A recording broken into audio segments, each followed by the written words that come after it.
बिल्कुल क्लियर है हमारा 20 रुपये वाला कॉर्ड। अभी इससे मैं क्या बना देता हूँ, देखो इसको क्लीन करना पड़ेगा। अभी ये देखो ये क्लीन हो चुका है। अभी मैं इससे एक 30 रुपये वाला कॉर्ड बनाता हूँ। सब लोग भी बना सकता है। देखो पूरा वीडियो को देखना, लाइक और सब्सक्राइब भी कर दो। मैं ऐसे ही वीडियो लाता रहता हूँ। जल्दी से जल्दी लाइक और सब्सक्राइब कर दो जुगाड़ो वीडियो का। आप लोगों का छोटा भाई का यूट्यूब चैनल है दोस्तों, जल्दी से जल्दी सब्सक्राइब कर दो मेरा चैनल को।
तो दोस्तों अभी देखो पूरा ये रेडी हो चुका है। अभी मैं इससे एक ड्रिल मशीन को चला के दिखाऊंगा। ये इलेक्ट्रिक पॉट तो देखो चल रहा है।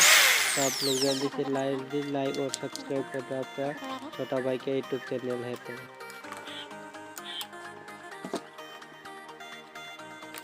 ये पूरा जुगाड़ों का मेरा यहाँ पर सब जुगाड़ है।